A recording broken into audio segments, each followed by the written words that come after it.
primero, a propósito del libro que estábamos revisando, el libro Launer, ahí usted habla mucho de su infancia en la recopilación sobre el barrio en Mata, Portugal, y menciona hartos espacios como el teatro, el centro Claro, deportivo, y también habla de una plaza que estaba en Mata con Vicuña Maquena. sí. Entonces, a propósito de esos recuerdos, nosotras queríamos preguntarle sobre esa experiencia como niño en esa plaza de juego y también cómo a lo largo de su vida usted ha visto la evolución de estos espacios. Desde hace 50 años hasta ahora las plazas han cambiado y las formas de jugar también. Claro. ¿Qué nos puede contar sobre eso? Mira, ¿quién iba a pensar que me iba a ayudar a los... Bueno, yo tuve el privilegio, te puedo decir, de haber tenido una infancia extraordinariamente feliz en un barrio modesto que se comenzó a poblar a comienzos del siglo XX, a raíz de que el intendente famoso de Santiago, Benjamín Vicuña Maquena, que fue, no creo que entre 1872 y 75, autor del Cerro Huelén, él fue el que transformó ese peñón Narico en un parque como es hoy día, pero él concibió la primera circunvalación de Santiago, aun cuando él no tuviera noción de que estuviera proyectando eso. Entonces, comenzaba en la Plaza Italia, digamos, Plaza de la Dignidad, como queramos llamarla, y se prolongaba en la calle Avenida Vicuña Maquena, viraba en Avenida Mata, que en ese tiempo era un callejón, que se llamaba Callejón de los Monos, pero él tuvo la visión de que ese era un límite sur de la ciudad importante. Seguía hasta el parque Auxinio. O'Higgins, que en ese tiempo se llamaba Cousiño. No sé, no Ni estoy ese. seguro si existiera todavía ni siquiera como Cousiño, pero en fin, llegaba hasta allí y se prolongaba hasta Exposición. Y de ahí subía por Exposición directo, y lo que es Matucana hoy día, hasta el cerro, hasta el río Mapocho. Lo que no tenía unido era el límite norte de esta Ujú. circunvalación. O sea, hacía como quien dice una U. Fue muy previsor. Esa es una de sus múltiples actividades que hizo en un periodo apenas de 3 años, que fue intendente. También se preocupó la canalización del río Mapocho y, como te digo, de transformar ese peñón arisco que era Santa Lucía en un Ujú. parque como es hoy día. Y a raíz de esa circunvalación, eso permitió poblar de la Avenida Mata hacia el sur. Y entonces cuando mis padres llegaron como inmigrantes en 1922 a Chile, se encontraron que ese era un lugar, era el lugar natural de expansión de la ciudad, era barato donde instalarse. Y allí nací yo en 1928 y transcurrió allí toda mi infancia y toda mi juventud. Era un barrio maravilloso, integrado social y étnicamente. Yo te diría que no había nadie rico, acaudalado, pero tampoco había pobres miserables. Era un típico sector de clase media baja, digamos, con un alto grado de integración. En ese tiempo, para los niños, el lugar de juegos natural era la calle. No existían estos aparatos de hoy día, ni mucho menos. Y entonces teníamos un grupo, yo diría de más o menos unos 20 muchachos de diferente edad, desde que empezamos a reunirnos, te diría de 8 a 15 años, que todos los días, sin excepción, en las tardes jugábamos en la misma platabanda de la calle Portugal, jugábamos al fútbol, primero con pelotas de papel, después con pelotas de trapo, con las medias, las mujeres usaban medias, de mi hermana. Íbamos a la barraca vecina que existía en la calle Avenida Mata, y nos daban acerrín, y las llenábamos con acerrín. Eso era una maravilla, en vez de jugar con la pelota de trapo, jugar con Era más esta. pesado. Pero nunca nos duraban más de 2 días con todos los pelotazos, volvíamos a hacerlo sistemáticamente hasta que apareció la primera pelota de cuero, como se llamaban entonces, que tenían un bladder, que había que inflar con un bombín. Es decir, las pelotas tenían al interior un bladder, se llamaba, que era una especie de bolsa de goma con un pituto que permitía inflarla. Con un bombín la cerraba y casi todas las noches quedaba ya desinflada. Bueno, jugando con esa pelota en la Avenida Mata, porque, claro, con un pelotazo le rompimos los vidrios de una ventana a una vecina, y el segundo pelotazo en que ocurrió lo mismo, se acabó. Y ¿Y era entonces, una plaza, don Miguel? ¿ah? ¿Era una No, plaza? toda la calle. Lo que pasa es que la Avenida Portugal tenía la vereda era bastante ancha Sí, todavía sigue y siendo. permitía jugar. Ahora, se extendía hacia la calle, que todavía al comienzo estaba empedrada. No circulaban autos, no circulaban, digamos, hasta el año 38, casi nada. Empezaron a circular góndolas, que se llamaban los microbuses de ese tiempo. Las primeras se llamaban góndolas, pero pasaba una a la hora o cada media hora. ¿Y su casa está todavía? ¿Su Mi casa casa está? está tal cual. La visité el año pasado. Ah, buena. ¿Y qué número es? ¿En Tengo un Portugal? saludo ahí. Ah, Esa foto tiene que ver con esto. Lo que pasa es que está la casa, Portugal 1116, está pintada de color azul, antes era cremita. Lo que pasa es que hay una institución de carácter cultural que se instaló en una avenida en Portugal a unos 50 metros al sur de mi casa, y que sin que yo supiera, ellos estaban enterados de lo que fue mi presencia en el barrio, y a una de sus salas de ese centro cultural le pusieron Miguel Lao. ah, qué bueno. Y entonces una persona vinculada a ese centro, que es actualmente director de Ferrocarriles del Estado, se comunicó conmigo, en fin, finalmente organizó una actividad a la que fui a parar allá. Y estando allá dije, antes de comenzar tengo que aprovechar de ir a visitar Mi casa. mi casa. Y me encontré con una familia de peruanos que la estaban arrendando.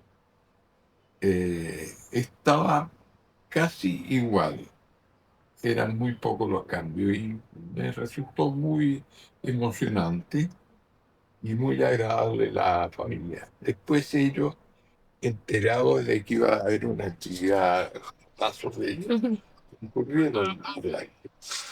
Bueno, en resumen, todo mi vida en el barrio fue imposible mejor. Éramos amigos de todos. Era un barrio completo, con todo su abastecimiento. En la esquina de norponiente de Avenida Mata, un almacén, como se llamaba entonces, o Emporio. de Don Giuseppe, donde tú te podías abastecer de todo. Frente a nosotros, en la esquina sur poniente de Avenida Mata con Portugal, está el pasaje Eliseo del Canto. Es un pasaje precioso que está declarado Monumento Nacional, que proyectó nada menos que Ricardo Miller, uno de los grandes arquitectos, pioneros de la arquitectura chilena. Y en ese pasaje, en la esquina, estaba la mercería La Sin Rival, que era una maravilla, cuyos dueños eran los hermanos Trueba, unos españoles, que estaban con boinando. Siempre tú encontrabas de todo y la relación con nosotros era muy grata. Teníamos boticas, como se llamaban entonces a la farmacia, que estaban en Portugal, un poco al norte, unos pasos al norte de Aniamata, la Opera Poniente, la botica Atenas, donde iba con mucha frecuencia porque mi papá tomaba con 4 o 5 cafeaspirina o alivioles al día.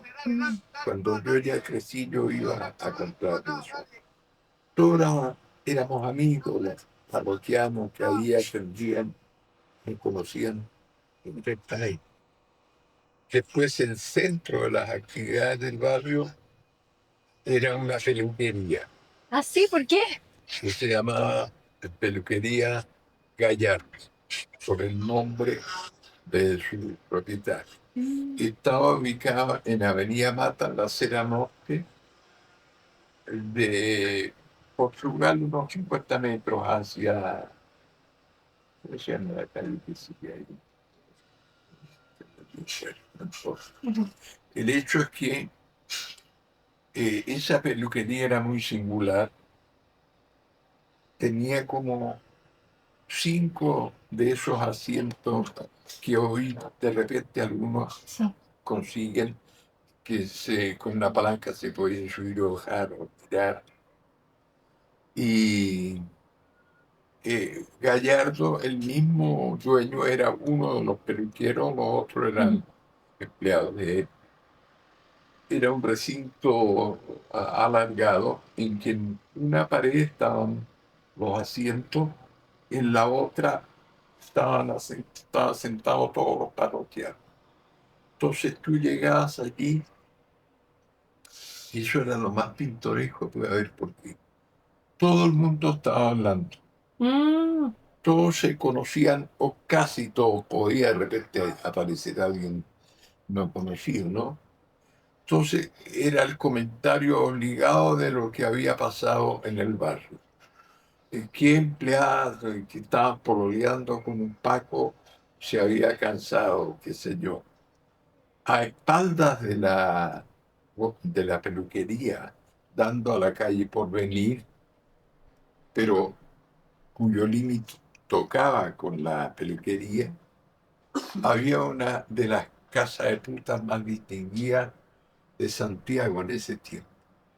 Y entonces el comentario obligado era, cuando habían empezado a aparecer los autos, era qué personajes ilustres, parlamentarios, etcétera, habían reconocido como habiendo ido a la casa.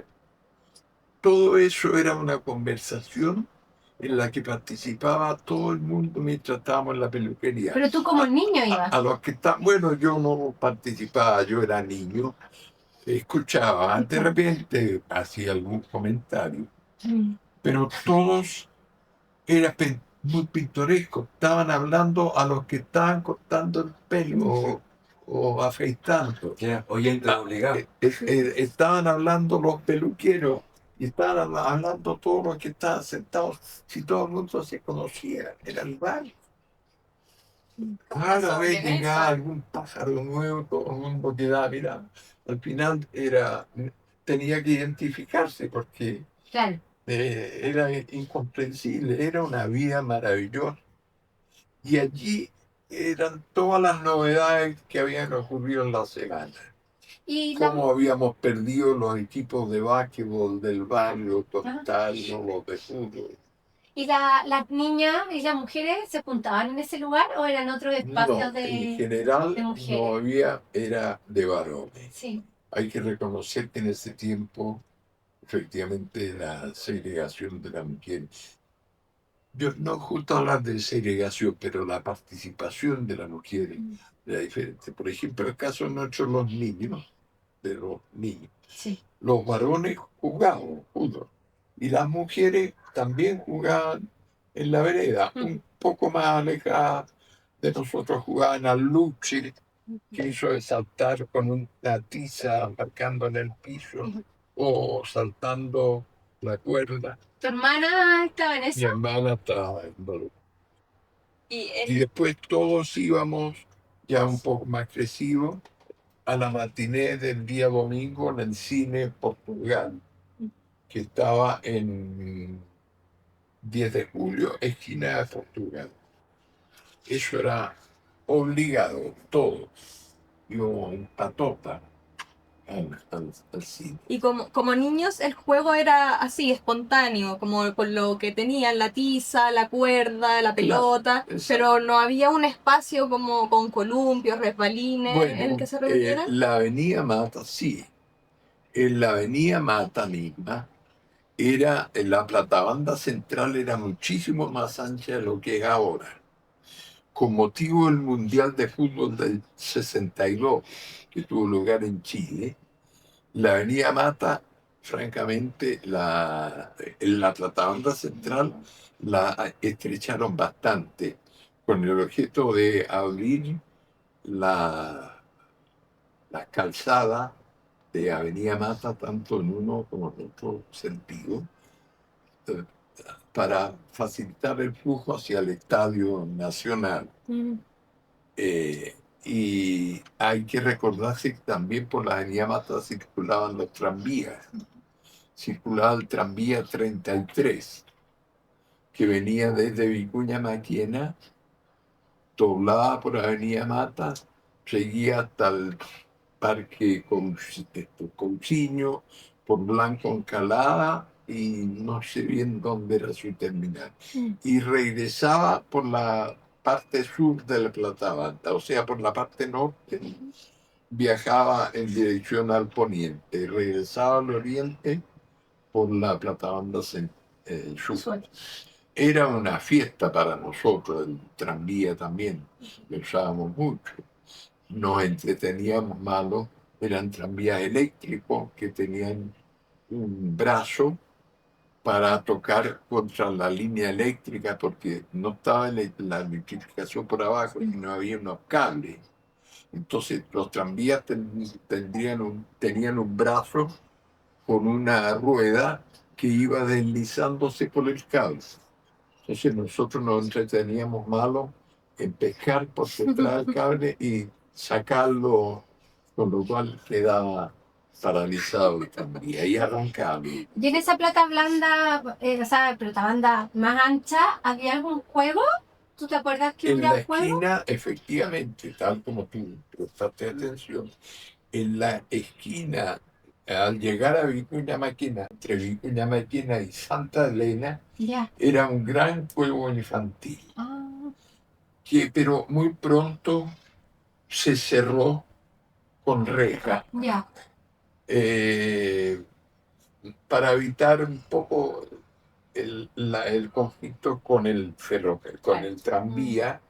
Y después también algunos muchachos agredían, tiraban piedras, qué sé yo. No fue tan concurrido como hubiéramos querido esa plaza de juegos infantiles. Había, ¿cómo se llama? Balancín. Balancines, había columpio, era lo principal que había. Y un refalín también. O sea, los tres juegos tradicionales. Claro, ¿Y eran de madera? sí, eran de madera. Y algo de metal, por ejemplo, el refalín. Claro. Pero en general eran de madera, todos los columpios también. Columpio era lo más habitual para nosotros. Pero una vez que crecimos un poco, no había cómo superar la pichanga de fútbol. Cuando fuimos más niños era mucho más frecuente ir a los juegos infantiles. Sí. Ya. Y O siguiendo, sea, en resumen, la vida de barrio para mí es inolvidable. Creamos amigos para toda la vida, los seguimos viendo, se fueron muriendo, claro. Y lo importante es que no había prejuicio de ninguna naturaleza. Nadie era rico, pero nadie era pobre. Frente a la casa nuestra, una señora muy modesta, que tenía una casa muy modesta, tenía un horno y preparaba sopaipilla. Y eso era pero, maravilloso. Y también preparaba mote con huesillo. Y tenía un mesón de asiento largo, donde se sentaba todo el mundo Afuerita. a comer. Era muy gentil, muy a menudo solía convidarnos a todos los cabros sopaipilla en el verano, porque uno de sus hijos, el mayor, jugaba con nosotros. Claro. Una pregunta, nada que ver, pero ¿fue planificada el barrio Mata? Tengo la impresión de que fue una operación media inmobiliaria también, en el sentido que se hicieron casas y después se vendieron. Sí, o sea, Por ejemplo, la señora o la señora que usted habla tenía un terreno y tenía una casita más sí, sencilla. todas eran casas de uno o dos pisos. Ujú, Se hizo el loteo, efectivamente, que no se prolongó mucho más al sur, yo te diría hasta Victoria, ujú, unas 3, 4 cuadras al sur de Avenida Nata. ujú. Y adquirieron inmobiliaria, no existían inmobiliaria, propietarios privados. Ujú. Un poco la iglesia participaba en este negocio también. Y todas las casas se ofrecían en arriendo. Rara vez alguien compraba una casa. Ujú. Sí, y además todas las viviendas eran vivienda corrida, todas las construcciones eran de lado a lado, no había antes jardín tampoco. Las viviendas daban a la vereda su ingreso, hasta el día de hoy es así.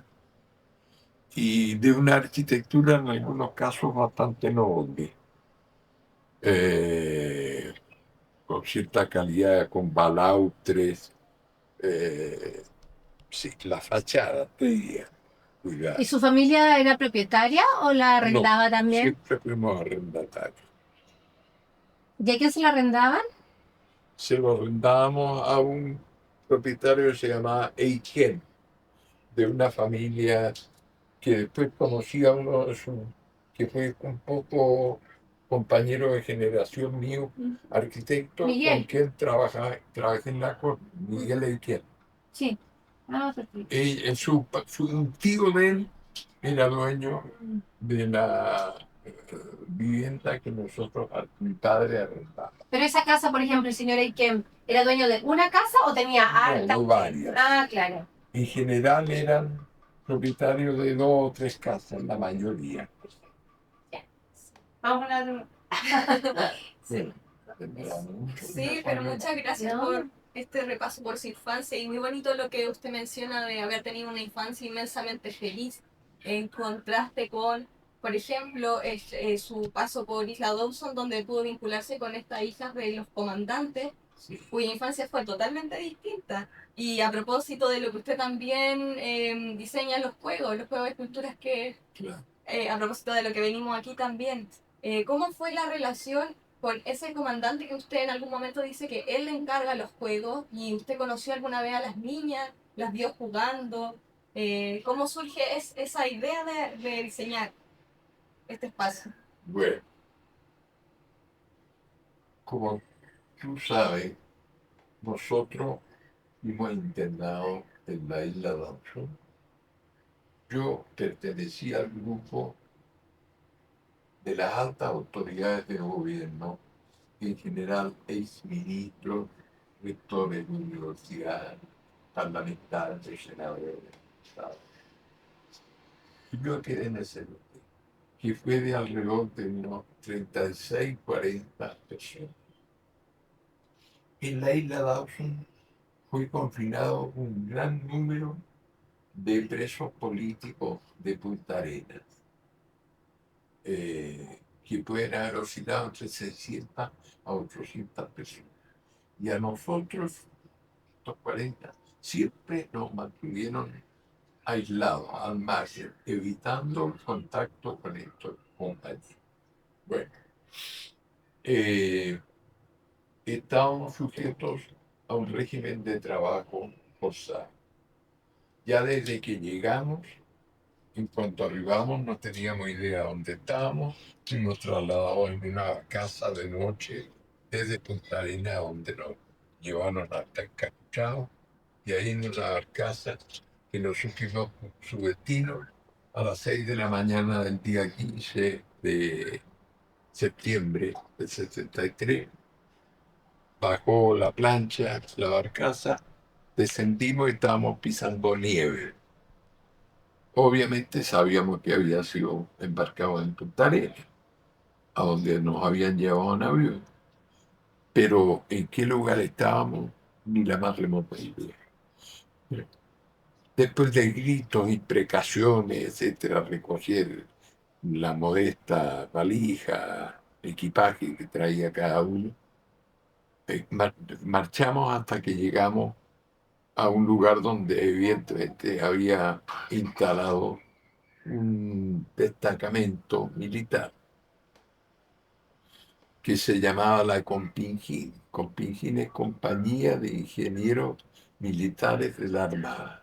Era, en resumen, un destacamento de la Armada que estaba ubicado en la isla. Y entonces nos hicieron hueco en las instalaciones donde ellos estaban instalados para instalarnos nosotros. Estuvimos muy congestionados, yo hice en mi dibujo señaló, estuvimos 32 personas en un espacio de 32 metros cuadrados, un metro cuadrado por persona. Imagínate el nivel de congestión. Bueno, allí llegamos y estamos sujetos a un régimen de trabajo forzado y a un régimen alimenticio miserable también. Y entonces, dentro del trabajo forzado, yo quedé en una cuadrilla cuya misión era plantar unos postes de madera cada 50 metros de distancia, porque la Armada había decidido construir una nueva postación eléctrica adyacente al estrecho de Magallanes. Y avanzando entonces en esa tarea, de pronto, ya varios kilómetros, de pronto aparece un caserío de unas 20, 30 casas sobre una lomita, un muelle con algunas instalaciones, como quien dice, portuarias. Y en una loma del mismo caserío se divisaba una construcción de madera, una iglesia, evidentemente. Bueno,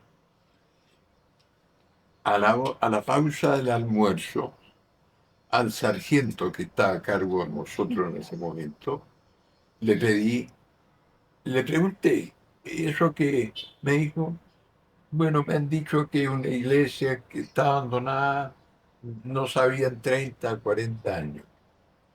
Y a mí se me ocurre decirle, ¿podemos ir a verlo? Que me llamó la atención. Ya llevábamos, esto era octubre, comienzo de octubre. Llevamos unos 20 días en la isla.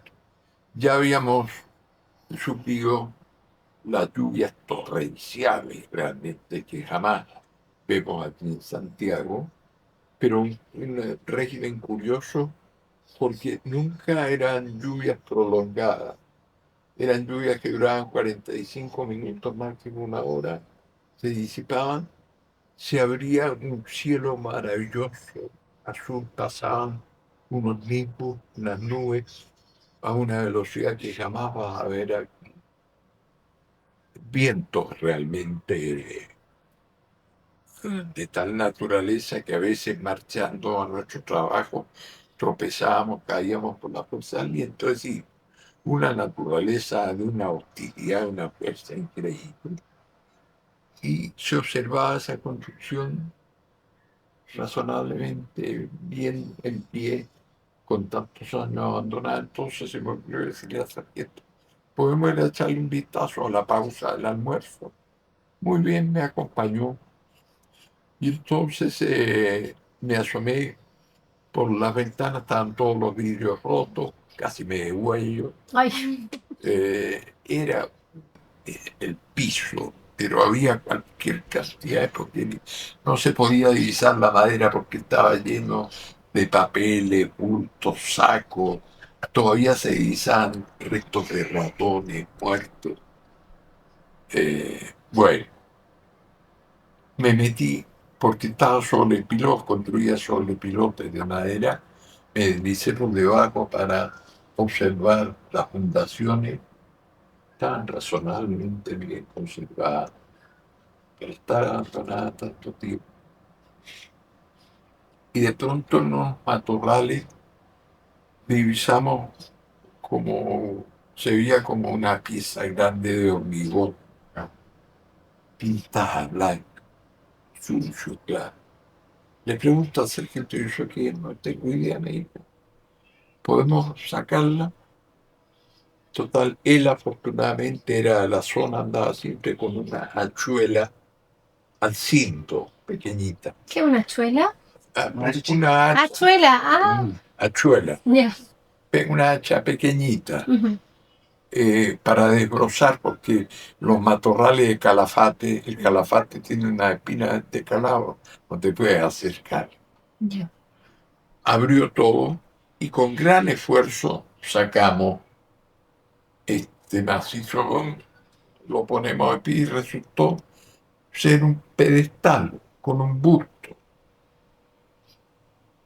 Y el busto decía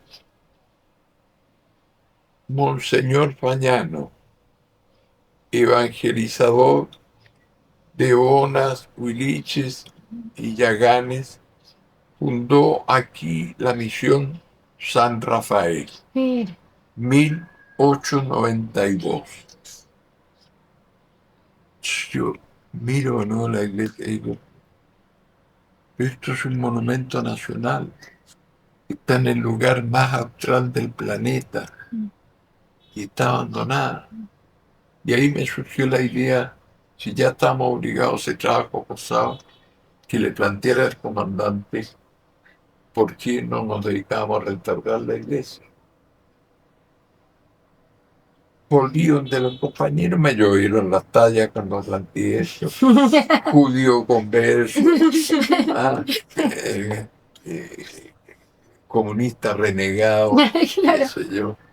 Ya, pero planteale lo que queráis. Si tiempo hay. Claro. Total que llegué y le planteé esto al comandante, que era un hombre muy severo y qué sé yo. Por primera vez lo veo con la boca abierta, desconcertado, un poquito. En esos días, él nos publicaba un diario mural de los diarios de Santiago. Todo era el plan Z. O sea, que los milicos inventaron el plan Z, según el cual había en Chile 20.000 guerrilleros cubanos. Había almacenado armamentos de todo tipo con nosotros y íbamos a pasar a degüello a todas las altas oficialidades de las Fuerzas Armadas con motivo de la parada del 19 de septiembre del 73. Entonces, estos forajidos, nosotros la cabeza autora de ese plan, este forajido venía a plantearle que quería restaurar la iglesia. Entonces, claro, dio cumplimiento literalmente con la boca abierta. Pero rápidamente se recompuso, volvió a su a postura habitual y dijo, positivo, tiene 2 horas para hacerme el plan. Yo le digo, comandante, no tengo lápiz ni papel. Estábamos hasta ese tiempo prohibido tener lápiz ni papel, no podíamos escribir cartas. Me dijo, muy bien, mañana en la mañana tendrá los dispositivos, porque primero me dijo, positivo tiene 2 horas, claro, eso le dije. Me dijo, muy bien, mañana tendrá todos los utensilios, esa fue la expresión que usó, y en la noche me entrega el programa. Necesito, le advertí, una wincha, a lo menos, una wincha metálica por lo menos de 3 metros para ir a hacer el levantamiento. ¿Qué quiere decir eso? Que tuve que explicar. Tengo que medir todo para poder hacer el plan. ¿Y usted tenía experiencia en restauraciones? No tenía experiencia en restauraciones, pero bueno, puedo decir que sí, porque habíamos ya restaurado el propio templo donde instalamos a la sede de la Corvo en la calle Portugal. La Corvo, la institución de la cual yo fui su director ejecutivo, cuando yo asumí, no tenía una sede solamente, distribuida en 7 lugares diferentes de Santiago. Ya. Sería largo explicarte, pero por una circunstancia absolutamente fortuita, porque se nos ocurrió el primer trabajo importante que hacer cuando asumí la Corvo estaba prácticamente paralizada, salvo la remodelación de San Borja, no tenía ningún otro proyecto. Entonces yo decidí darle prioridad a San Luis, la Villa de San Luis, Sí. para lo cual convocamos en concurso oferta a las empresas constructoras.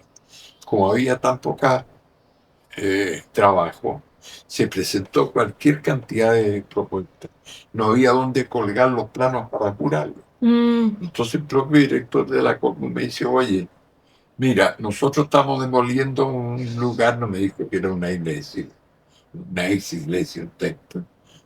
Pero estamos recién empezando, tiene recintos grandes, yo puedo habilitar luz eléctrica y ahí tenemos lugar fantástico donde colgar todo. Buena. Y así fue, la suerte, porque a raíz de eso, poco después de haber asumido, llegamos a las 7 de la tarde el primer día allá a empezar a jugar, a calificar el concurso al que habíamos convocado a las empresas constructoras para construir San Luis. Y entro y veo que hay una pila de tejas que están acumuladas, de arcilla maravillosa, se ve un templo. Y voy justamente entrando con el mismo director del departamento técnico de la Corpo en ese tiempo. Le pregunto, ¿y esto qué? Bueno, es un templo que está abandonado, lo estamos demoliendo. No avancé mucho más, pero ya me quedé con la bala pasada. Estábamos jurando, le pregunto de repente, oye, ¿por qué se está demoliendo?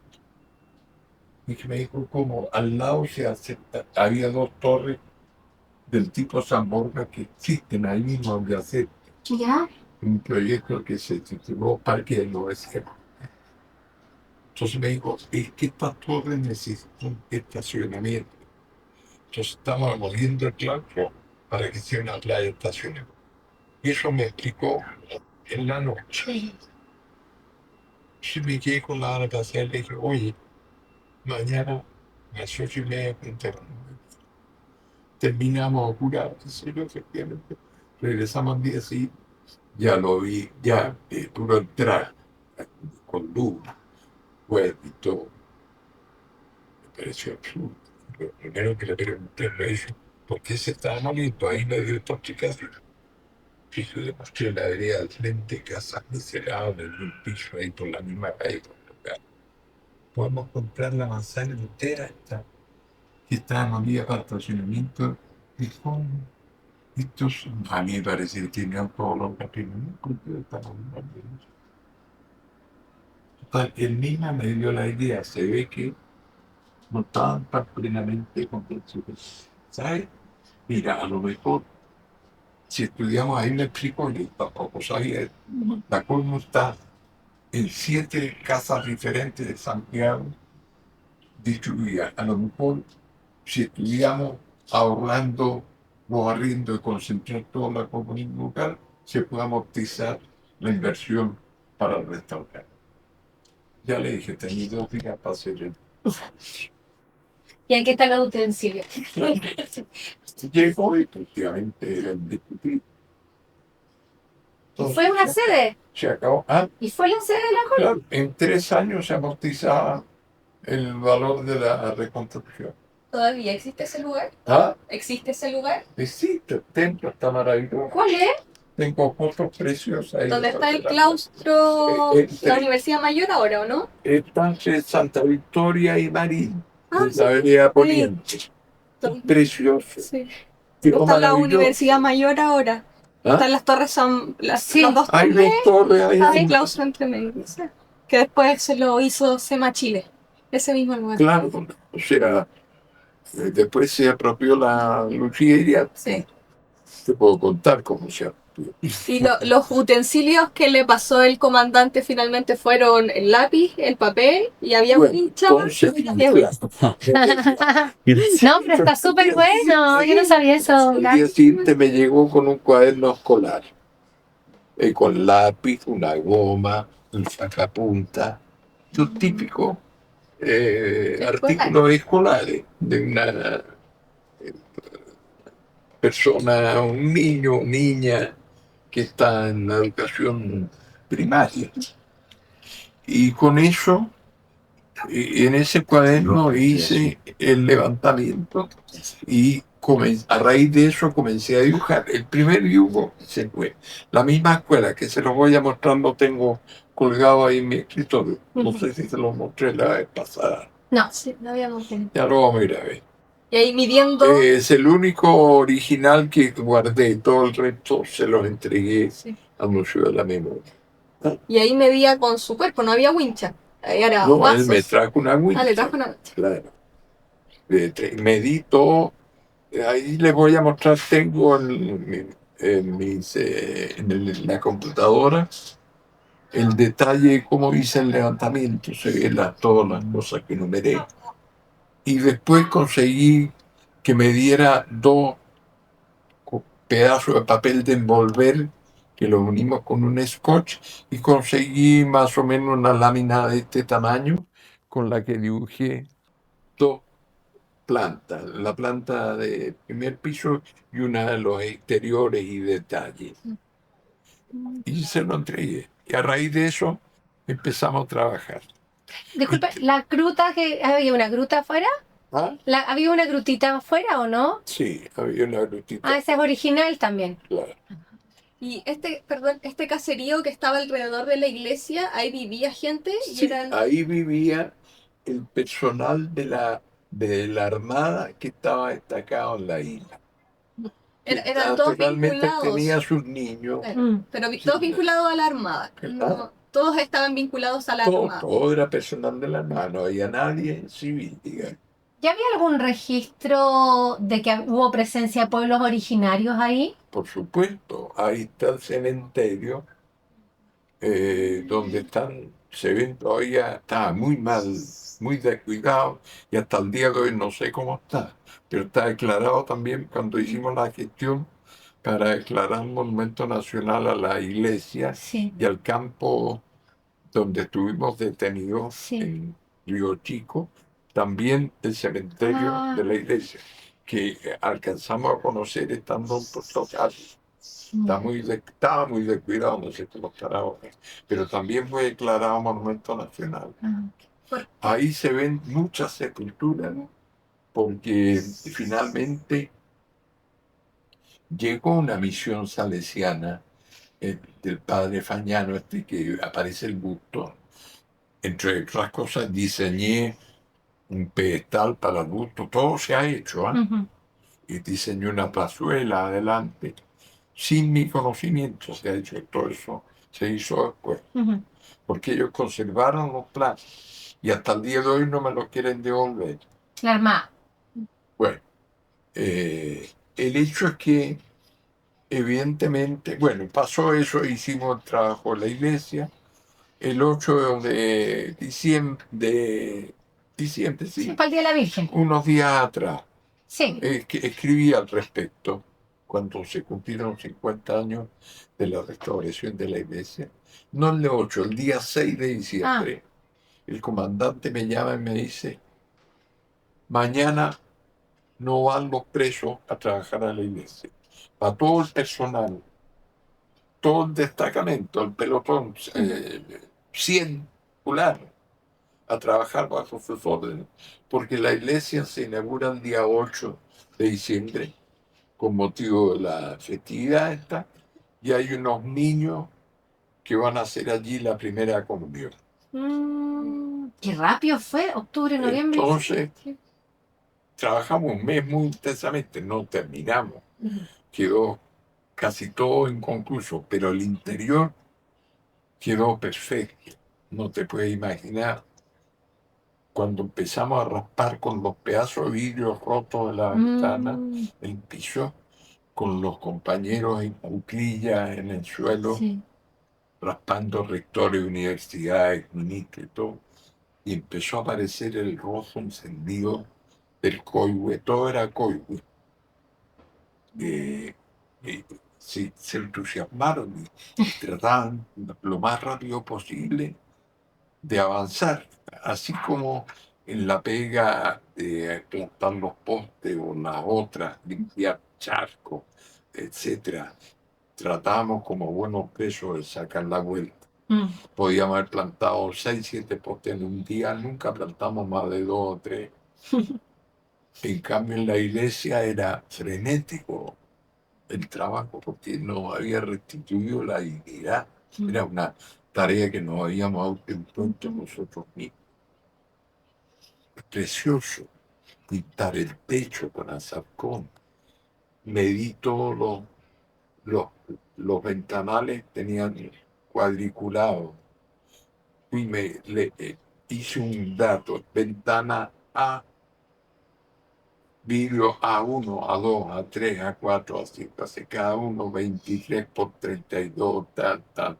Ventana 2, ventana 3, todas las ventanas, le hice un cuadro y le entregué al capellán Ujú. para que lo fabricaran en Punta Arenas. Y le dije, me los tienen que traer empaquetados, separados, ventana A, ventana B, ventana C. Y así se hizo.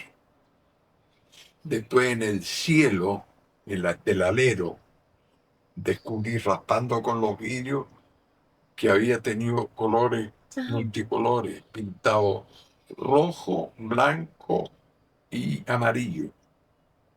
Le pedí al edecán, al ¿Comandante? capellán, Ah, que se había entusiasmado con este trabajo. Al principio estaba aterrado de hablar con nosotros cuando recién llegó, mm, con la idea del plan Z. Nosotros sí. éramos esos forajidos, ¿no? Mm, Pero cuando nos vio en esto, no hallaba cómo ayudar. mm, Me trajo los esmaltes como yo le pedí. Y me acuerdo Orlando Letelier, este que asesinó Pinochet, él pidió, yo quiero hacerme cargo de esta pega. Se pintó todo el alero con una ayuda, con Luis Vega, abogado de Valparaíso. Bueno, fue apasionante trabajo, quedamos extenuados. Pero el día 6 viene y me dice, se acaban los presos no más 6 de noviembre a Puerto Harry, porque se inaugura la iglesia el 8 y toda la compañía va a trabajar a sus ojos. mm. Y efectivamente llegamos los 100 pelados con el sargento y yo, pero no hubo manera de hacerlos trabajar. Los mandábamos para arriba porque había que terminar de pintar el techo que yo pintado hasta la mitad con azarcón Ujú. que había traído yo. Aceitar los muros, alcanzamos a terminar bastante, pero faltó algo. No había caso. De arriba no, yo no me voy a sacar la chucha aquí trabajando. Había trabajado en Turquía. Eso era bien izquierda. Mandamos a buscar una soga para amarrarlo. Tampoco, mientras nuestros compañeros pintaban sin problema. Ya. A las 9 de la mañana, a las 10 de la mañana, el sargento se cabrió, lo hizo formar a todos ahí, ¿no? Castigado 24 horas, se van todos al campo, castigado a Paniagua. Y nos quedamos solo él y yo. Entonces decidimos terminar una pega que era indispensable, una escalinata que permitía con unas 8 gradas subir hasta la loma donde estaba la iglesia situada, porque es una suerte de fango, una turba. Ya. La escalera era necesaria para no embarrarse entero, poder facilitar el acceso. Entonces, esa escalinata la hicimos los dos solos durante todo el día, de las 9 de la mañana hasta las 9 de la noche. Estuvimos trabajando. La hicimos con unos troncos de 8 o 10 pulgadas, de esta altura más o menos. Había que cortarlos en dos, para así esos se transformaban en los peldaños. Sí. Y después 2 limones también en madera. Y así fuimos fabricando. Y él, como era muy diestro con el hacha, claro, con un hacha más grande, no con la hachuela, ponía el tronco así, le pegaba un puro golpe y se partían en dos. O sea, al comandante le gustaba la construcción. No, no era el comandante, ¿Ah, no? era el sargento. Ah, un sargento, El ya. sargento que era el Ah, comandante, no. olvídate. Ya. Era el sargento, Ah, ya. que trabajó como mano a la cabeza con nosotros sin hablar una palabra, conmigo. Loco, me acuerdo a las 9 de la noche terminamos botados como perros, los dos nos tendimos con la misma escalinata de espalda. Me acuerdo las bandurrias, ubican las bandurrias Sí, en sí. Chiloé, Sí, Pai. volviendo porque se van en el día y regresan en la noche. Eran con las 9 de la noche, con este graznido tan dramático, cantando las bandurrias. Nosotros votábamos ahí y de repente el sargento me dice, Don Miguel, porque él siempre me dijo Don Miguel. Ahí en los matorrales, el señor Armando Paquetito. Voy para allá a buscar y 2 frascos así de vivo sangre, con mermelada, calafate. Y yo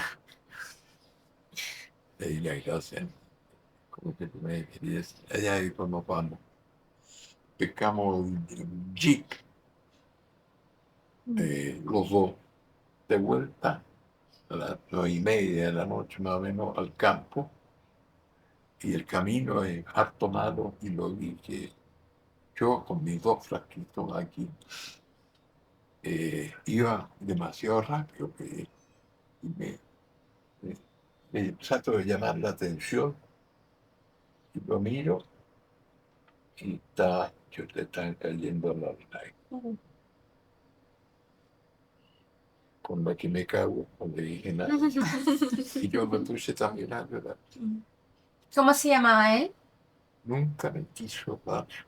No saben cuántas veces le pregunté, o mejor que no lo sepa. Porque siempre me tuvo un trato muy diferente. Siempre me dijo Don Miguel. Total que llegamos al campo,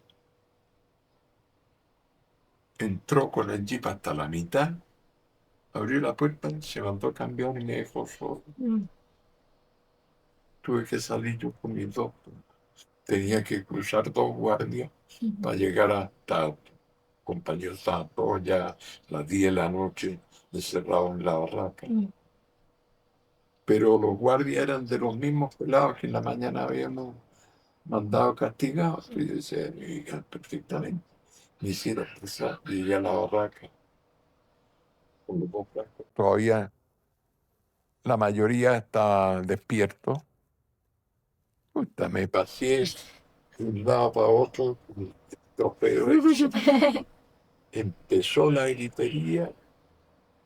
¿Qué vamos a hacer? Al final lo vamos a consumir al desayuno. El delegado nuestro, un mirante, dijo, pero compañero, no seamos voraces, dejémonos por lo menos 2 días o tomámonos uno mañana y otro una semana, pues no, mañana.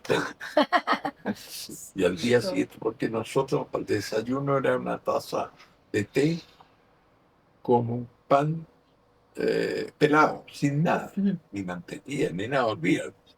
O sea, íbamos a disfrutar, le íbamos a tener mermelada al jara. Un poquito de azúcar. Nunca he comido manjar igual en mi vida, porque una cosa le quiero contar, y la pasar al menos es una de las situaciones más dramáticas de plantar el Puerto Rico. Ya llevamos 1 mes y medio en la isla y estamos con hambre. Es algo que no se te quita todo el día, incluso en la noche. Entonces, esa mermelada en la mañana al desayuno fue, pero no creo que haya durado 5. Se acabó y disfrutar el pan ahí, con ese mexicano. Una vez habíamos comido algo más delicioso, me olvida. Bendito Calafate, ¿eh? Bendito Y a la señora y el sargento Sí, también. agradecido de la Ya. señora. El gesto. Sí. Dentro de Entonces, ¿qué pasó? Terminamos esta faena y como a la semana me llama el comandante y me dice, don Miguel, aquí no hay donde jueguen nuestros niños. No hay un solo lugar donde disfrutar para ellos.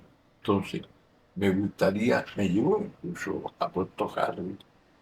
Aquí me pareció muy atinado el lugar que usted me proyecte en los Juegos Infantiles.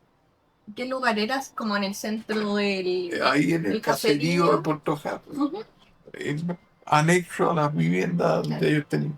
Era una lomita en la parte más baja, al pie de la Y lomita. en la lomita estaba la iglesia, bajaba como No, una la camino. lomita no tiene nada que ver. La Ah, ya. lomita está alejada. La iglesia no estaba cerca del No, caserío. no está ahí en la misma localidad, pero unos 200, 300 metros. Claro, no había una estructura como de centro histórico donde estaba la iglesia y las casas. Ya. Nada. Había otras instalaciones que habían usado los frailes que estuvieron ahí y que los milicos lo usaban como recinto para guardar armamento, dispositivos, lo que fuera. Ujú. Eran como unos par de barracones. Fuera de unas 20, 30 casitas donde vivían estas gente. Ahí próximas a las casas, Y en un ahí, espacio abierto. usted se había hecho un autoencargo primero, que era la iglesia, y después llegó el comandante a hacerle este encargo del Claro. juego. Ahí el comandante me encargó los Claro. Hicieron esta visita a terreno, claro. Él me llevó a Sí. visitar el terreno, claro, a mí solo. Y yo volví.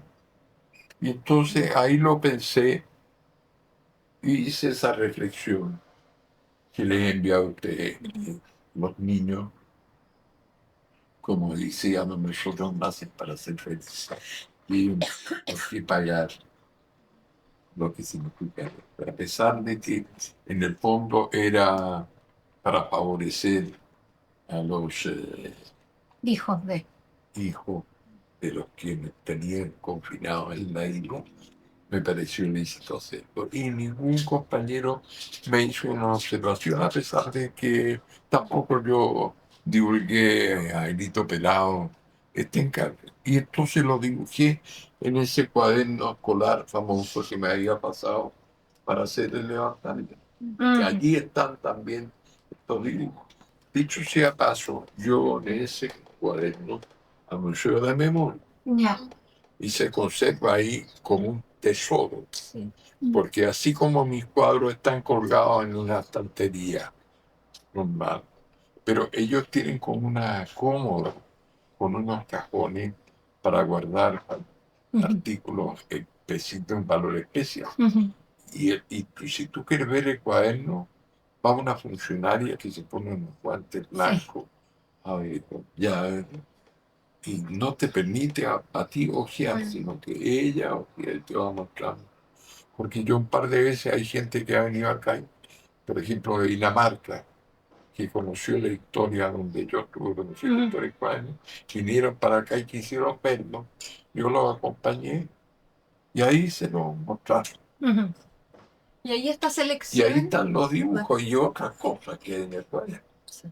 y esta selección de hitos que usted hace que referencian momentos de la historia, él nunca los cuestionó, por ejemplo, la pirámide egipcia que habla de la era de la esclavitud. No, le pareció a él, comandante, le pareció estupendo. Si ya íbamos a empezar, cuando,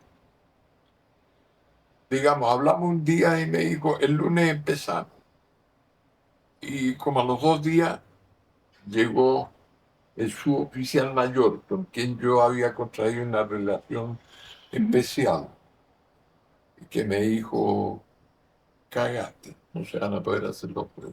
Vinieron los del SI, Servicio de Inteligencia Militar del Ejército, y le prohibieron al comandante que los presos pudiéramos volver a ir A Puerto Harris. a Puerto Harris para evitar la confraternidad con los familiares, porque según ellos podemos pasar mensajes que se van a transmitir a la Unión Soviética con esa idiotez. Por lo tal, ese proyecto quedó truncado. Sí. ¿Y usted siente hoy día que una necesidad como de que se concreten esos juegos? No, yo reconozco que no tuve esa necesidad.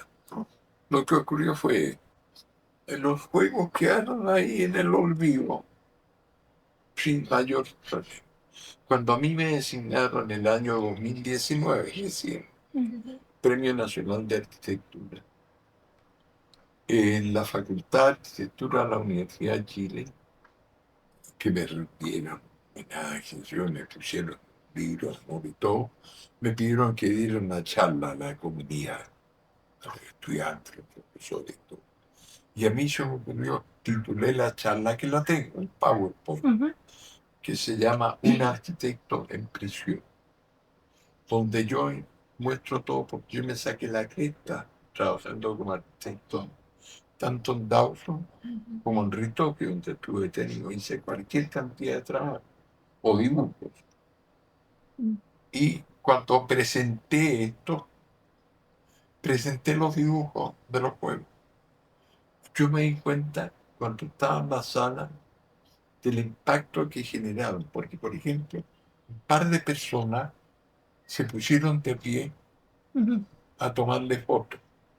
Mientras yo estaba hablando, por tanto, me di cuenta. Entonces, poco después de eso, venía la Bienal de Arquitectura que iba a tener lugar el año 2019, que fue interrumpida por El estallido. no, por la peste. No, El estallido. Sí. Sí, por el estallido, fue interrumpida por el estallido, ¿verdad? Y después vino la peste, el COVID. Y entonces, pero antes de eso, en la Facultad de Arquitectura, donde vieron esto, vino un profesor de médico, ¿sabe? Nosotros, como aporte a la Bienal, hemos puesto un curso que le tocaba no sé qué ejercicio, como 40 cabros, a construir los juegos infantiles, que lo vamos a hacer en una junta de vecinos de la calle Franklin, próxima a donde estaba programada la Bienal de Arquitectura, en uno de los galpones del barrio. Sí. Claro. Y efectivamente se construyeron ahí y se inauguraron. Y entonces allí yo tuve la iniciativa de invitar al comandante. ¿Qué había pasado antes? cuando lancé, no este libro. Yo escribí antes, hace el 2013, creo, hace 10 años, un libro que se llama Memorias de un arquitecto obstinado. No sé si lo conoce. Sí, lo conocemos, pero no, no lo Es tengo. un manso libraco, Sí. parecido a este, más gordo que este. Entonces, ese se lanzó en Concepción, porque el editor es un profesor de la Universidad de Concepción, Pablo Puente, arquitecto que hizo un trabajo maravilloso. Y la primera vez se lanzó ahí, después se lanzó en Santiago. Entonces, cuando fui a Concepción, allí viven dos arquitectos, una pareja, que fueron alumnos míos. ¿Entiendes? Personas hoy día de 50 años. Shakespeare. Y Pancho siempre casa y la María Teresa. Me acompañaron para todos lados. En la ceremonia del lanzamiento del libro tuvimos otro episodio. Y el último día, antes de venirme yo al día siguiente, a las 8, tenía que tomar el avión de vuelta. Le pedí a Pancho que me acompañara a Coronel, porque yo sabía que, ¿cómo se llama este arquitecto? ¿Cáceres? Yo con la memoria. El del Colegio de Arquitectos, el famoso arquitecto chileno Luciano Puché, Ay. que Luciano Puché, que en los años 30, 40, había hecho unos bloques en la ciudad de Coronel que no conocía, quería conocer. Y Pancho me llevó en su auto, vimos, veníamos de vuelta como a las 6 de la tarde. Veníamos en el auto y me dice, oye, pues parece que voy a conocer al comandante que te tuvo preso en Dawson. ¿Cómo le dije? ¿Por qué? Que resulta que su hija es la mejor amiga de María Teresa, de su esposa. La están operando en este momento y ellos vienen a ver. Y a mí se me ocurre en ese momento decirle, Pancho, a ver, dile al comandante que yo quiero hablar con él. Y que si él está de acuerdo, que me pase su número de teléfono y el email. Total que Pancho me cuenta después que llegó para allá. Efectivamente, acaban de traer a la hija de la operación.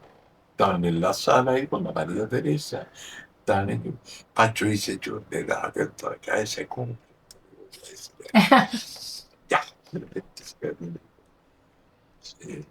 yo velé. Hay una persona que estuvo presa con un maestro que dice que le gustaría hablar con él. Creerá que la mujer del comandante le pegó un codazo y le dijo, el Launer. Pancho no había dicho mi nombre. Y Pancho le dijo, sí, efectivamente, mi nombre. Entonces el comandante, en un momento, agarró un papel y le pasó los ojos. Y pasó nada. Entonces Pancho llegó al día siguiente a buscarme al hotel para llevarme a ensayo. Venía con esta noticia. Madre, me lo traje a Santiago. Y aquí, antes de tomar una decisión, invité a conversar a dos expresos políticos que estuvieron conmigo en Dawson, muy amigos míos de antes. El doctor Girón, a quien conocí toda la vida porque fue compañero mío hasta el Instituto Nacional. Y después fue el médico del presidente Allende, él estuvo en La Moneda, el día del voto. Fue detenido por eso, para parar a dar. Y Hernán Soto, que fue su secretario militar, a quien también conocí en Dawson, con los que yo tuve más confianza, te diría, política y de criterio. Entonces les conté esto, le dije, ¿qué les parece? Y le estuvimos dando vuelta. Y Hernán, con bastante más sentido, como me dijo, mira, Es probable que los compañeros de Santiago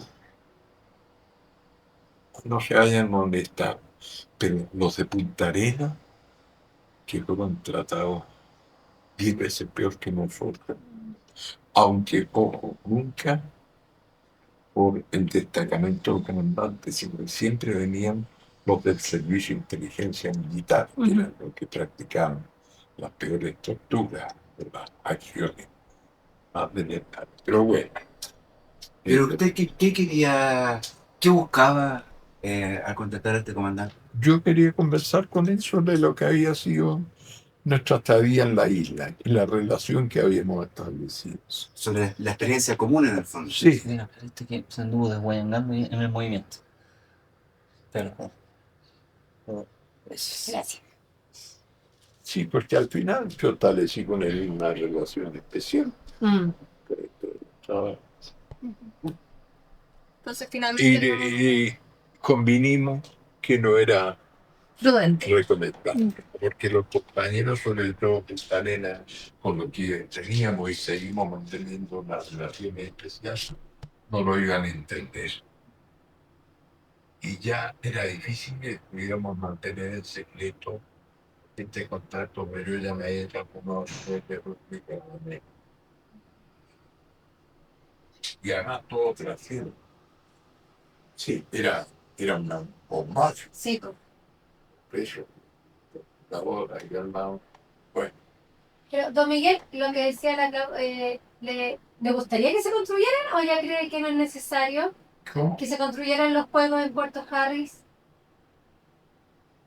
No, pues si ya no existen. O sea, ahora hay toda una construcción muy diferente. Ahora hay inclusive una escuela. Eso ha crecido muchísimo. Hay personas de destacamento, ya hay, no sé, a lo mejor 2.000 personas, bueno, ahora ya vienen la isla. La ha hecho numerosas construcciones de fortificaciones de todo tipo. ¿Qué sé yo? No, hoy día es un cuadro diferente. Oiga, pero eso que dice, una vez yo conversé con Hernán Vidal. Y él, En Navidad, Hernán Vidal, que yo te hablo de unas fotos. no, un investigador. Y él me decía eso, el que siempre quiso que ocurriera eso, que usted me estaba diciendo, que de alguna manera se tenía que lograr, no para paz ni nada, sino que era necesario conversar, como dice, A mí me parece bien, que que se, esto le dijiste, hacerlo. Mm. Yo no soy de las personas que transforman el mundo en enemigo, además eso es objetivamente en los puntos privados. De ninguna manera había hecho esto con el Krasnov, el ratón Pono, con el proyecto de Twitter. Lo que hicieron con tanto fortaleza. Lo de él fue un trato duro, jodido, pero honorable, podríamos decir. No torturar. Las torturas las practicaron destacamentos diferentes. Bueno, Sí. y el hecho es que decidimos no hacer, Ujú. y no lo llamé. Claro. Cuando se inauguraron los de aquí de Calle Franco, en el Ujú. año 2019, ahí me cabría decidir llamarlo. Ah, no me esperaba eso. Ya, ya había pasado. Y llamé a Pancho para que me averiguara Ujú. si estaba en pie el teléfono y todo. Sí. Me dice, hace 2 años que falleció. Son. Entonces, ahora que se reeditaron los juegos infantiles por ustedes, Ujú. yo decidí, porque en ese tiempo todavía no me había agarrado la bronquitis que me jodió, si yo iba a ir. Sí, pues. Entonces ahí decidí llamar a la hija y ir con ella. Para la persona que una de las niñas a las que estaban destinadas a esa. Además, el cuaderno, obviamente, porque está todo ese tesoro. El cuaderno, Y Pancho me dio su teléfono, yo lo agregué directamente. Se llama Titina. Titina. Nombre curioso, pero total que ya esto para 2 meses. Ujú. Sí, tal vez menos. Alrededor de 2 meses. Le llamo y le digo, habla Miguel Lara. Ah, Miguel, pero mi papá habla tanto de ti. No te puedes imaginar, qué sé yo. Mira la versión. Y ahí le digo, bueno, hay esta cuestión en caso, los mismos juegos que se proyectaron para ti. Encantada, güey. Y Pancho y María Teresa picaron de inmediato y yo me voy todo. Ahora cuando pero ahí caí yo. Me dio una bronquitis muy severa, la estuve viendo ver. Entonces quedamos ahora en enero y febrero. Está pendiente que tengo que ver. Hay que ir. Ahí les aviso. Sí. Creo que más preferentemente febrero que enero. Porque en enero ya tengo por lo menos compromiso los primeros 20 días. Y no sé si me da la salud que está cada día más débil. Pero es un caso bien especial Sí. y muy emotivo, es decir, la historia es realmente increíble, que no se ha hecho público hasta ahora. Bueno, de eso se trata esto también, pues, de poder difundir. Y de hecho, usted dice que, claro, que la foto es muy diferente de el diseño hace 50 años a hoy día, y que por eso nosotras le pusimos juegos esculturas, porque como juego, hoy día existe una normativa, que los juegos necesitan tanta pendiente, tanta materialidad. Y entonces, como en el marco de la conmemoración de los 50 años, le dio harta fuerza concretar los juegos este año, y pensábamos que quizás incluso podríamos considerarlo una especie de memorial, más que una plaza de juego, como parte de la pedagogía de la memoria, y que los niños que hoy día van a jugar ahí podrían entender el contexto. ¿Sí? Y al respecto, yo siempre pensé que debíamos tener en alguna parte un texto mínimo fundamentando el origen de esto, incorporado al proyecto. 2. Siempre pensé que al interior, porque yo proyecté todos los juegos que se pudiera entrar a ellos, entrar y salir. Pensé siempre tener al interior una plaquita con una misma explicación de su significado en la historia de cada uno de ellos. Cosa que yo podría escribir, redactar y proponerla. Con el sentido que también tuvieran algún motivo didáctico. Y en la placa contar el verdadero origen, cuándo fueron proyectados, por qué no se hicieron, cómo se han recuperado ahora.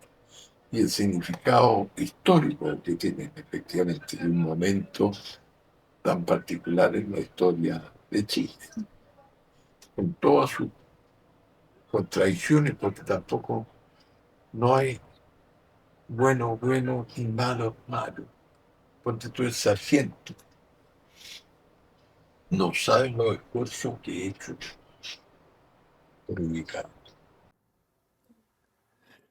Cuando hace ya 8 años, 9 años,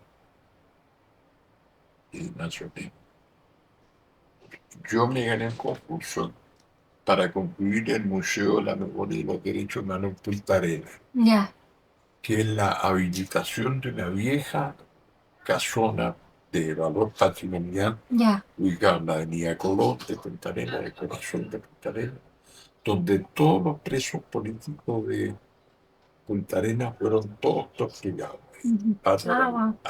Antes de ser mandados, algunos a Iradazo, otros mandados a otros.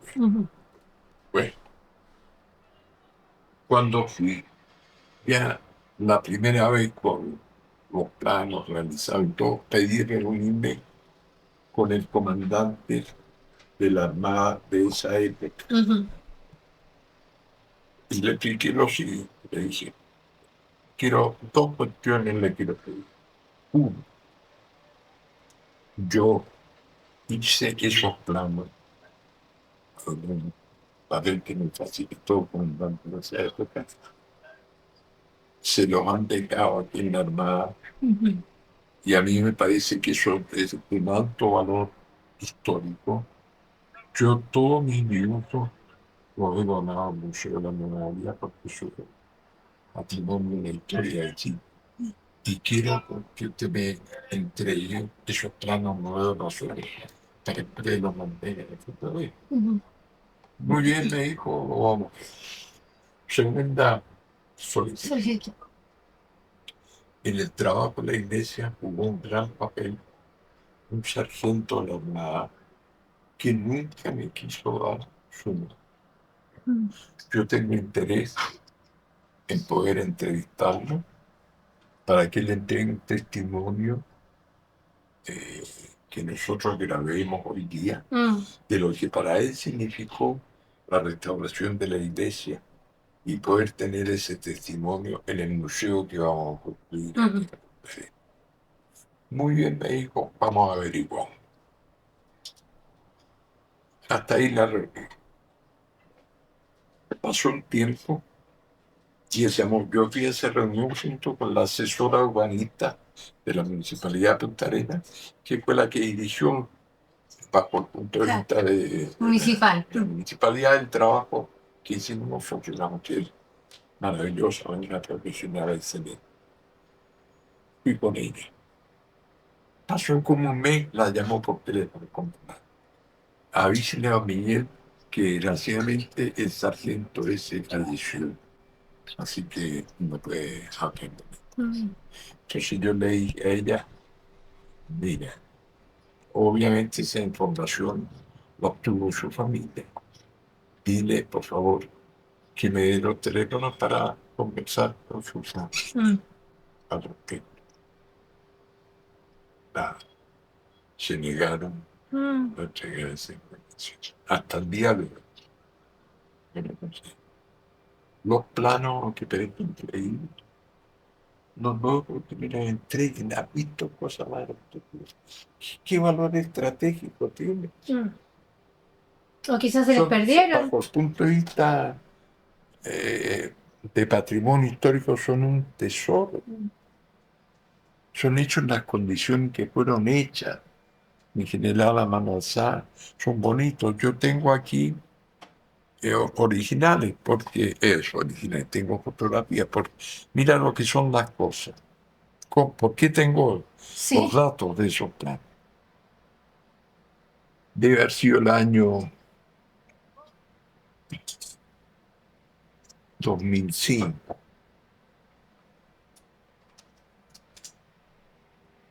Tal vez antes, creo que todavía era yo director nacional del Colegio de Arquitectos. 2004, ya, da lo mismo.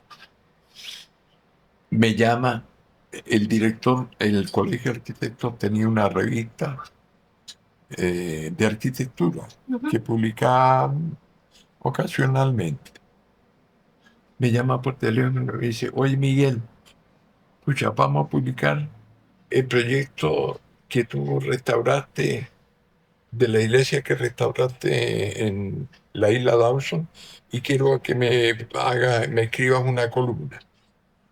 ¿Y de dónde sacaste eso? Me dijo, es que estamos dedicados a este número de la revista a todos los edificios patrimoniales en Punta Arenas. Ya. Y le pedimos al arquitecto de obras públicas allá que nos consiguiera material y él nos mandó tu proyecto de la iglesia portuguesa. Wow. No te puedo creer, me fui corriendo a verlo, porque de ahí conseguí copia de los planos. O sea, están.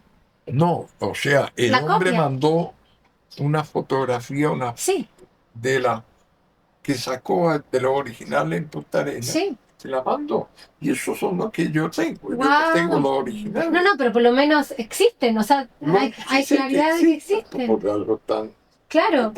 completo, te lo voy a mostrar. Wow. Los dos ejemplares que tengo ahí. ¿Están publicadas aquí? Claro, aquí están los ariete. Este es uno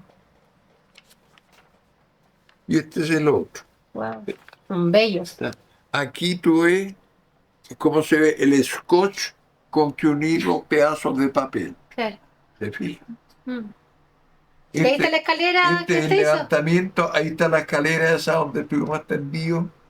Aquí está la plazuela que proyecté con el busto que hice para el pedestal que le hice al busto de Monseñor Fañano.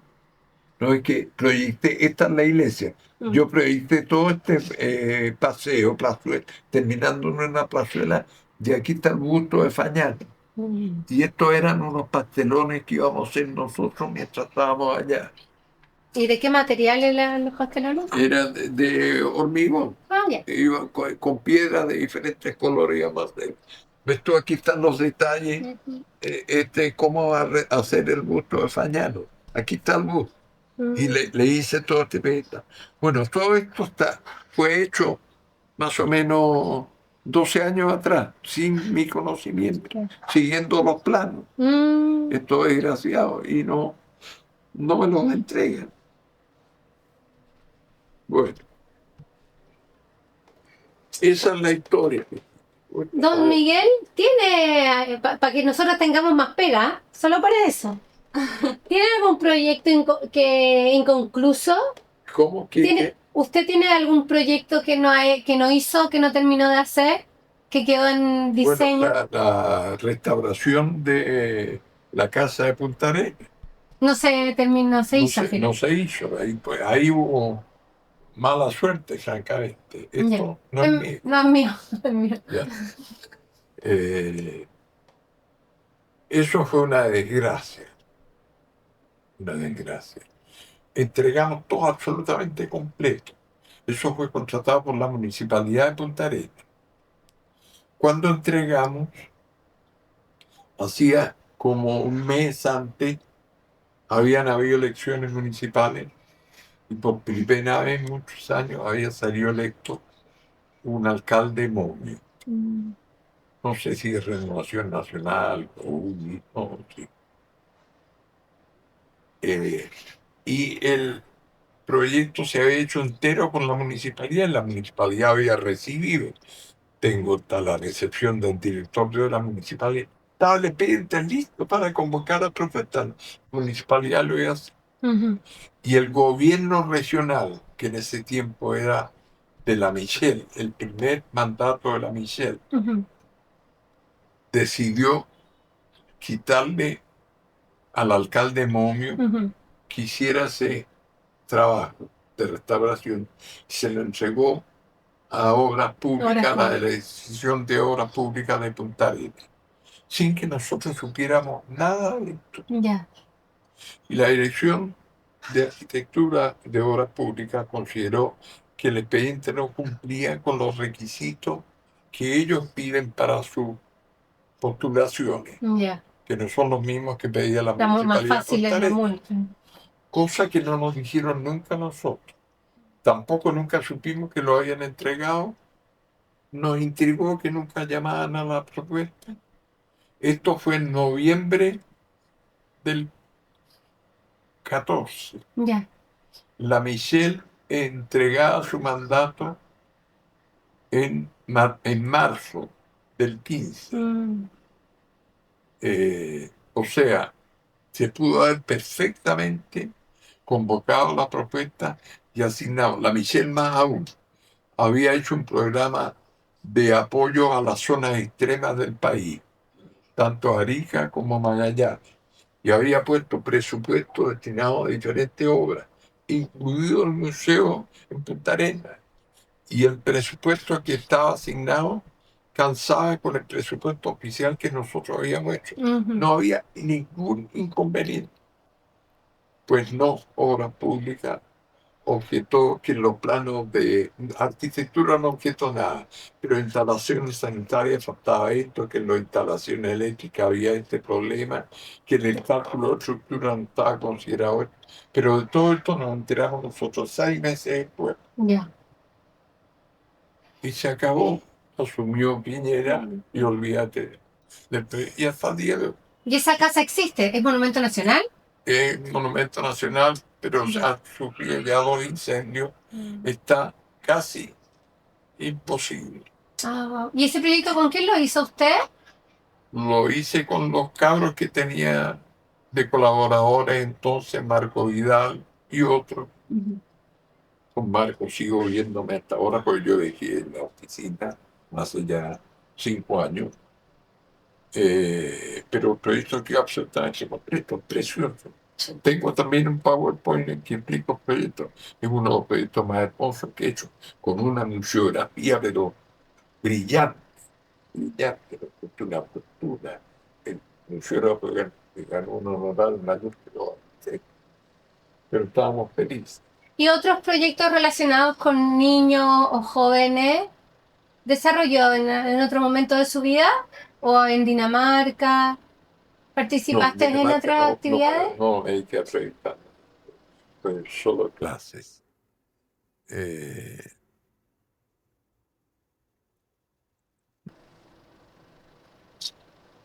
No tengo escuelas, universidades, un instituto INACAP, muchas viviendas, edificios. Para niños, no recuerdo ninguna especial. O en los juegos. O sea, los Bien. juegos. Ya, No sé si tenía... he hablado con Manuel Cabeza. Ha sido largo. Yo lo quiero retomar lo último con lo de los juegos de nuevo, hacer una vinculación respecto que también conversó con Alejandro Aravena en su momento, respecto a la intergeneracionalidad.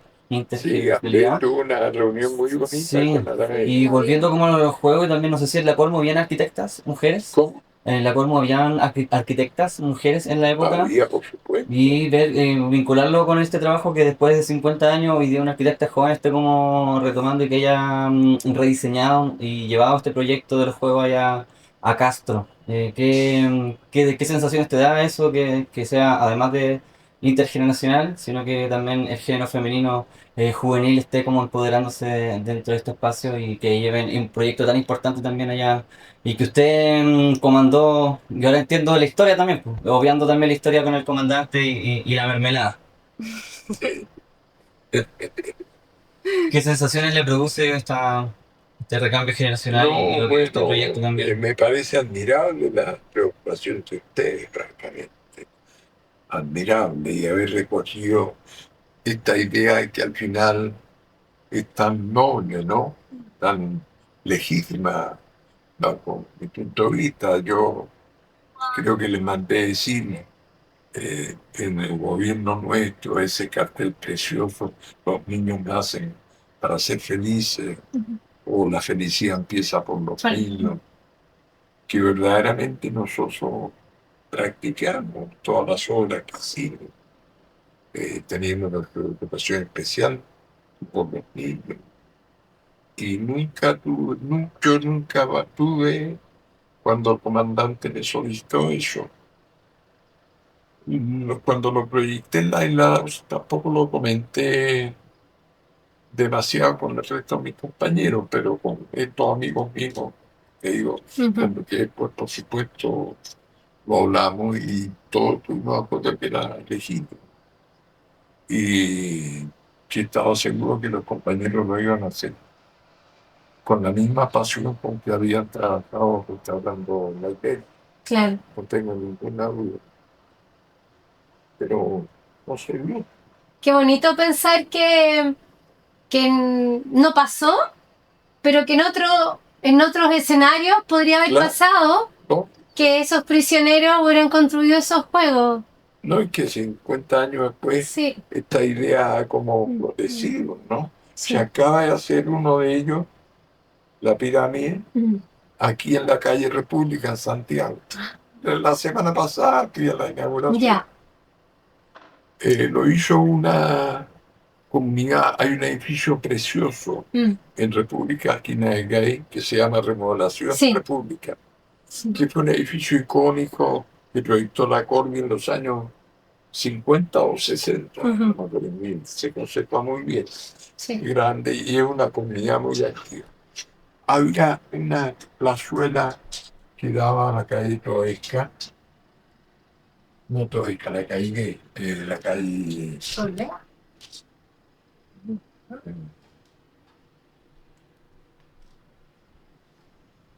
la que sigue de Toesca, al sur.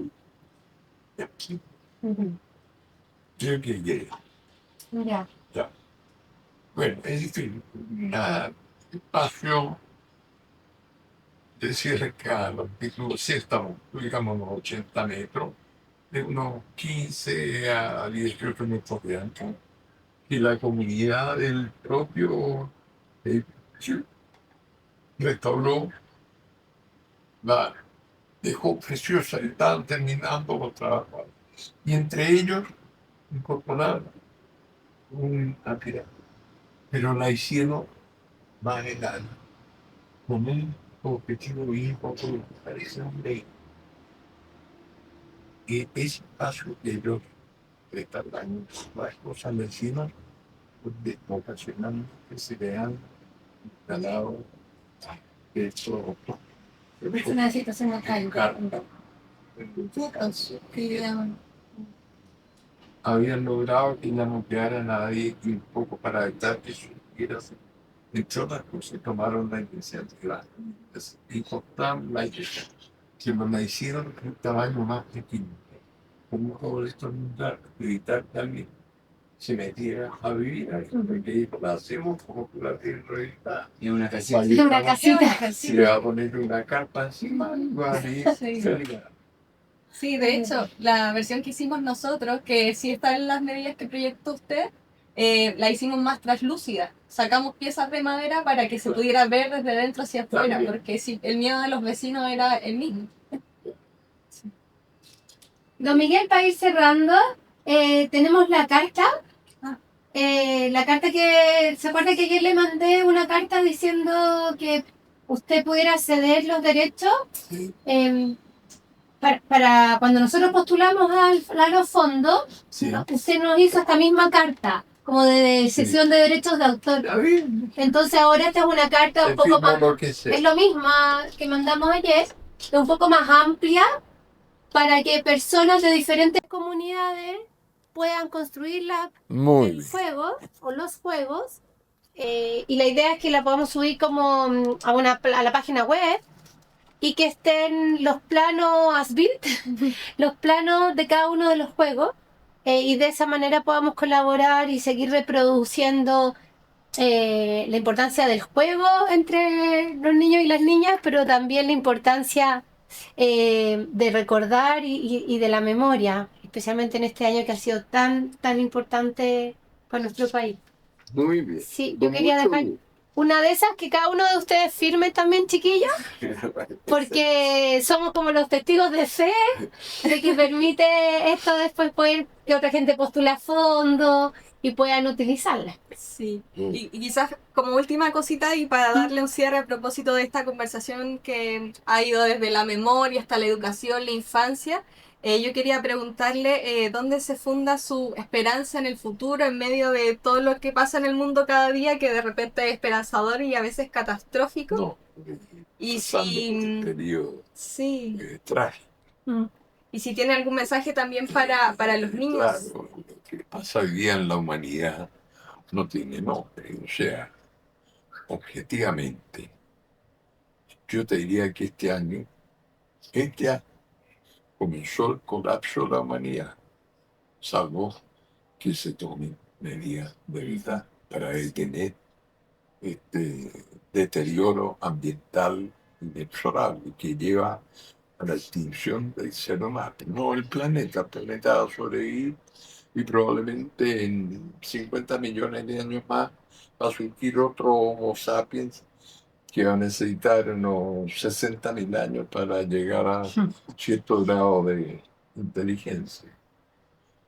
Es verdad que estamos corriendo riesgo con la cantidad de armas atómicas que tienen, o nucleares, acumulada una media docena de países No hay ninguna duda que se puede extinguir la humanidad. Y el actual conflicto en Ucrania eh, puede, eh, En Gaza. a lo que se une lo de Gaza ahora, puede fácilmente ser la chispa que desata una nueva declaración mundial. Sí, la Primera y Segunda Guerra Mundial comenzaron también por episodios casi anecdóticos que terminaron en esa guerra. Estamos en cualquier momento sujetos a que esto se transforme en un conflicto mayor, con las consecuencias que ahora tendría, porque en las guerras anteriores no existió el arma nuclear o atómica, que ahora sí, y la tienen por lo menos media docena de países. Bueno, en consecuencia, mi visión es bastante escéptica. Se acaba de reunir la COP 25 que logró un acuerdo relativamente satisfactorio, pero que se vaya transformando en realidad, no estoy muy seguro. Sí, pero yo he sido toda mi vida un optimista, mucho tiempo de vida, porque mandarme cambiar en cualquier momento. Pero supongo que habrá forma de que el sentido común logre sobrevivir e imponer la sensatez. Pero claro, estamos viendo que ya no puede ser peor. Además, ha habido un deterioro general de las relaciones internacionales. Naciones Unidas es hoy día una institución que no juega ningún rol, a pesar de los acuerdos que llama el secretario general, a pesar de las resoluciones que son aprobadas por la abrumadora mayoría, pero basta el veto de los Estados Unidos y de Israel para que no se puedan materializar. Nunca lo pensé porque terminó la Segunda Guerra Mundial con todo el horror que eso significó. Y Naciones Unidas, se creó Naciones Unidas en el año 45. Y el año 48 se aprobó la Declaración Universal de los Derechos Humanos, eh, con la idea de que nunca más en la humanidad iban a ocurrir las barbaridades que tuvieron lugar en la Segunda Guerra Mundial. El asesinato masivo de millones de personas, incineradas, cámaras de concentración, nada más que por ser gitano, comunista, judío, es decir, no tiene nombre. Todos pensamos que nunca más volvería a ocurrir algo así. Mira lo que estamos viendo en estos días. En consecuencia, la necesidad de hacer efectivo todo lo que está establecido en ese maravilloso texto que es la Declaración Universal de los Derechos Humanos. Tenemos que hacer lo imposible por divulgarlo lo más que sea posible. No es fácil.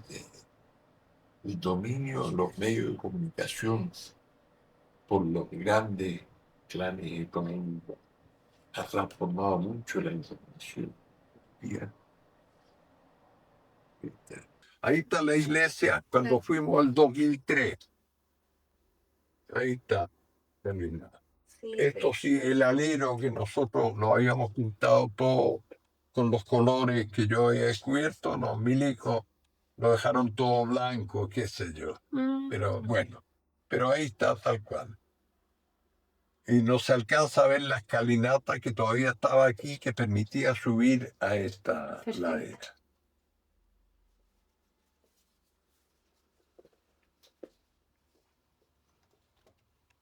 Gracias, don Miguel. Ya no le quitamos más tiempo. ¿Le mandaron los afiches? ¿Le dejaron los afiches de los Santiago? Sí, claro. Del Castro Abierto, Sí, perdón. lo tengo Que aquí. hizo. Ya lo he regalado a varios. Ah, buena. Qué bonito, Me ¿no? quedando está maravilloso. Muchas gracias, don Miguel. Sí, gracias.